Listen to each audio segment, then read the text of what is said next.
रेणुका एक बहुत ही गरीब औरत थी जो कि राम मंदिर के बाहर प्रसाद बेचने का काम किया करती थी। वो अपने सास ससुर के साथ रहा करती थी। उसके पति गोपाल कई साल पहले शहर में कमाने के लिए गए थे, जो कि कभी लौट कर नहीं आया था। एक दिन वो प्रसाद लेकर राम मंदिर के अंदर जाती है। राम जी, मैं कई सालों से आपकी सेवा में हूँ और सिर्फ एक ही प्रार्थना कर रही हूँ कि मेरे पति को मेरे पास वापस भेज दीजिए। कितने सालों से उनकी कोई खबर नहीं मिली है। अब मुझसे और इंतजार नहीं हो रहा। माँ जी, ससुर जी, प्रसाद ले लीजिए। आज मैं मंदिर गई थी। मुझे पता है कि तूने भगवान से क्या मांगा होगा, यही ना कि तेरा पति वापस आ जाए। हाँ माँ जी, मैंने राम जी से यही मांगा है। जैसे हमें रोजी रोटी का जरिया दे दिया है, वैसे ही मेरे पति को वापस भी भेज दे। मुझे और कुछ नहीं चाहिए। तुझे यकीन है कि तेरा पति वापस आएगा? इतने साल बीत गए, अब मुझे तो कोई उम्मीद नहीं है। माँ जी, आपको उम्मीद हो या ना हो, लेकिन मेरे राम जी मेरी प्रार्थना जरूर सुनेंगे। मेरे पति लौटकर जरूर आएंगे।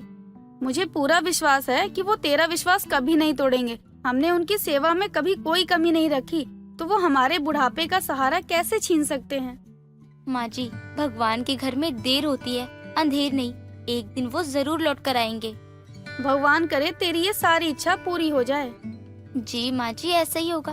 मैंने आप लोगों के लिए खाना रख दिया है, आप लोग समय से खा लेना। मैं दुकान पर जा रही हूँ, समय हो रहा है दुकान खोलने का। बहू तू चिंता मत कर, हम अपना ख्याल रख लेंगे। तू अपनी दुकान देख। जी ठीक है माँ जी, मैं आपसे शाम को मिलती हूँ। रेणुका इतना कहकर वहाँ से चली जाती है और राम मंदिर के पास जाकर अपनी प्रसाद की दुकान लगा लेती है। कुछ देर बाद दर्शन करने वाले आना शुरू कर देते हैं, लेकिन उसकी गरीबी हालत को देखकर कोई उसका प्रसाद लेने के लिए नहीं जाता था।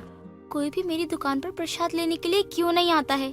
अगर कोई मेरी दुकान से प्रसाद ही नहीं लेगा तो मेरे घर का खर्चा कैसे चलेगा? क्या हुआ बहू, तू आज कुछ परेशान लग रही है? सब ठीक तो है ना? कुछ नहीं माँ जी, बस आज कोई कमाई नहीं हुई ना, इसलिए थोड़ी सी परेशान हूँ। कोई बात नहीं, आज कमाई नहीं हुई तो क्या हुआ, कल हो जाएगी। माँ जी, मुझे अपनी कोई चिंता नहीं है। मुझे तो ससुर जी की दवाइयों की चिंता है। अगर कल तक उन्हें दवाई नहीं मिली तो उनकी तबीयत और खराब हो जाएगी। बहू, जो दूसरों के बारे में सोचते हैं उनके बारे में भगवान जरूर सोचते हैं। हर दिन एक जैसा नहीं होता, और वैसे भी अब तेरे प्रसाद की दुकान खूब चलने वाली है। क्यों माँ जी, ऐसा क्या होने वाला है जिससे आपको इतना विश्वास है कि हमारी प्रसाद की दुकान अच्छी चल जाएगी? बहू, लगता है कि तू परेशानी में भूल गई कि 22 जनवरी को राम मंदिर में रामलला की प्राण प्रतिष्ठा होगी, जिसमें बहुत लोग आएंगे और सभी दर्शन भी करेंगे, तो प्रसाद तो खरीदेंगे ही ना। अरे हाँ माँ जी, ये तो मैं भूल ही गई थी। कल से मैं और सुबह दुकान लगा दिया करूँगी। हाँ, लेकिन उनके साथ साथ तू थोड़ा अच्छे कपड़े भी पहन लिया कर, क्योंकि गरीब समझकर लोग तेरे पास नहीं आते होंगे। माँ जी, आप सही कह रही हो, लेकिन मुझे अपने कपड़ों से पहले अपने परिवार वालों की जरूरतों को देखना है। मेरा तो सभी चलता रहेगा। सच में बहू, तेरा कुछ भी नहीं हो सकता। अपनी सास की बातें सुनकर रेणुका को बहुत हिम्मत मिलती है। वह अगले दिन से फिर पूरे जोश के साथ मंदिर के बाहर अपनी प्रसाद की दुकान लगाती है। दिन बीतते हैं और बीतते दिनों के साथ राम मंदिर का काम और जोरों शोरों से बढ़ जाता है। लोगों का आना जाना शुरू हो जाता है। बीतते समय के साथ रेणुका का थोड़ा बहुत काम चलने लगता है, जिससे उसके घर का गुजारा हो जाता है। एक दिन वो अपनी प्रसाद की दुकान पर बैठी होती है, तभी वहाँ एक लड़की आती है। मेरी माँ बहुत बीमार है, क्या आप मुझे थोड़ा सा प्रसाद देंगी ताकि मैं भगवान के दर्शन कर सकूं? हाँ बेटी, मैं तुम्हें प्रसाद दूंगी। अगर तुम सच्चे दिल से प्रार्थना करोगी तो तुम्हारी माँ जरूर ठीक हो जाएगी। लेकिन आंटी, मेरे पास पैसे नहीं है, क्या आप मुझे फ्री में प्रसाद देंगी भगवान को चढ़ाने के लिए? बेटी, ये सब तो भगवान का ही दिया हुआ है। अगर तुम्हारे पास पैसे नहीं है, फिर भी मैं तुम्हें प्रसाद देने के लिए तैयार हूँ।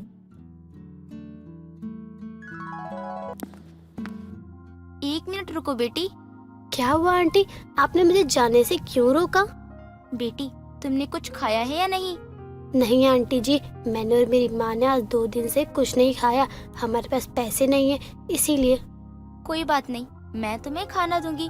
तुम खुद भी खा लेना और अपनी माँ को भी खिला देना, तभी तो तुम्हारी माँ जल्दी ठीक होगी ना।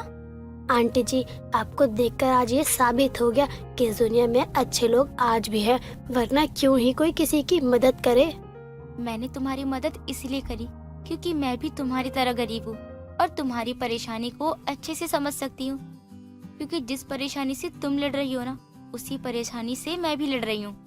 आंटी जी, मैं आपकी ज्यादा मदद तो नहीं कर सकती हूँ, लेकिन एक चीज मैं आपकी मदद कर सकती हूँ। तुम मेरी किस चीज में मदद कर सकती हो? आंटी, आप मंदिर के बाहर राम भगवान का प्रसाद बेचती हो, मैं वही प्रसाद आसपास के सभी मंदिरों में बेचा करूंगी। इससे आपका प्रसाद भी बिक जाएगा और कमाई भी होगी, और हम दोनों गरीबों को एक दूसरे का सहारा भी मिल जाएगा। शाम के समय आपको जो ठीक लगे आप वो मुझे दे देना। लड़की की बात रेणुका के समझ में आ जाती है और अगले दिन से वो उस लड़की को भी राम मंदिर का प्रसाद बेचने में लगा लेती है। वो दुकान पर बैठकर प्रसाद बेचा करती और वो लड़की घूम घूम कर इस बहाने एक और गरीब को अपना पेट पालने का जरिया मिल जाता है। तभी एक रात वो घर पहुंचती है। बहू, अच्छा हुआ तू आ गई। देखना, तेरे ससुर जी को पता नहीं क्या हो गया। कब से आवाज दे रही हूँ, लेकिन ये अपने आँखें ही नहीं खोल रहे हैं। माँ जी, आप परेशान मत होइए, मैं देखती हूँ ससुर जी को क्या हुआ है। हाँ बहू, जल्दी से कुछ कर, मुझे तो बहुत चिंता हो रही है। अगर इनको कुछ हो गया तो मैं भी जिंदा नहीं रहूंगी।